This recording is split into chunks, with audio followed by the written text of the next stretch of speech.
536 AD, it was the worst year to be alive. Now, people argue about whether we're living in the worst times today. Well, I think it's safe to say things were pretty rough back then. Let me explain. It was the year 536 AD and winter had arrived in the northern hemisphere, only it didn't really feel like winter. You wouldn't have noticed anything different at first. The days would have seemed normal. The temperatures, well, that's where the weirdness started. The temperature dropped by up to 4 degrees Celsius below normal, which sounds like a small change. But in climate terms, that's catastrophic. Soon, the cold seeped into every part of life. Food became scarce, famine spread, and a desperate search for food led to mass migrations and social upheaval. It was the start of a decade that historians call the Dark Age winter. But why? For that, we have to go back to the year 536. That is when massive volcanic eruptions blasted huge amounts of ash and sulfur into the atmosphere, creating a thick cloud that blocked out the sun. Imagine being outside and looking up to see an eerily dark sky. For 2 years, that's what people would have seen. There was no bright blue sky, no puffy white clouds, not even much of a sun.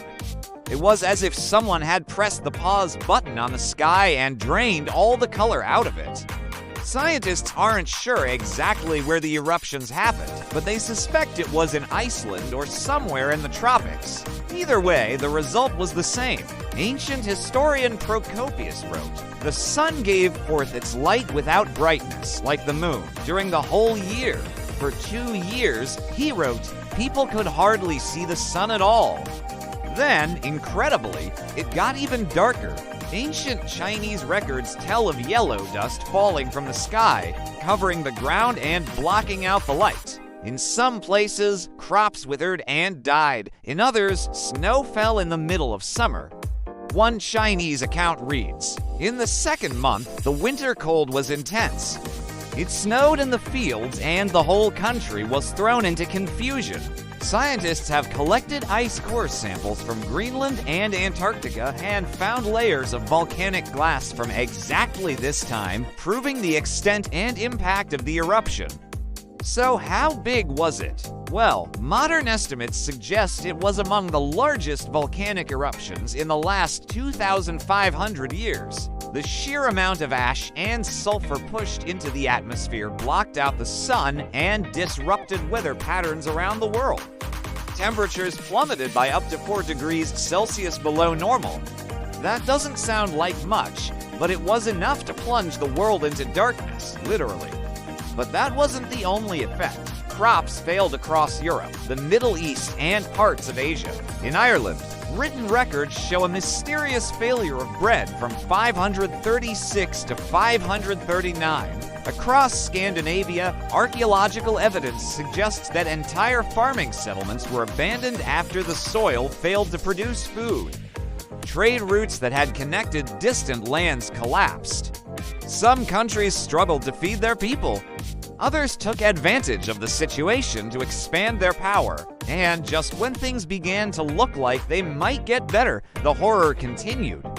In 541 AD, a pandemic known as the Plague of Justinian struck.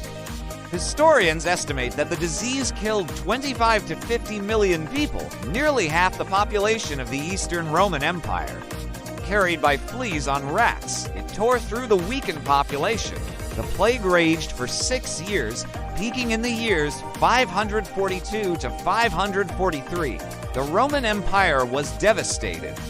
Its manpower, economy, and military strength were all severely weakened, setting the stage for future invasions. But it wasn't just the empire. The plague affected communities across 3 continents, wiping out entire villages. As the darkness descended, people desperately sought explanations. Some blamed Jews for poisoning wells. Others pointed fingers at newcomers arriving from Asia. Still, others looked up to the heavens and saw God's punishment for humanity's sins. But despite all this, life went on. Communities adapted. They preserved food, stored grain, and relied on trade networks that still functioned. Storytelling, religion, and cultural traditions provided meaning in a time of darkness. Farmers shifted to growing crops that required less daylight. And slowly, very slowly, the world began to heal. So was 536 the worst time to be alive? By any measure, the answer is yes, but it's also proof of something remarkable. Even in the coldest, darkest, most hopeless years, humans find a way through. We adapt, we rebuild, we survive. And maybe that's the real lesson of history. Thanks for watching.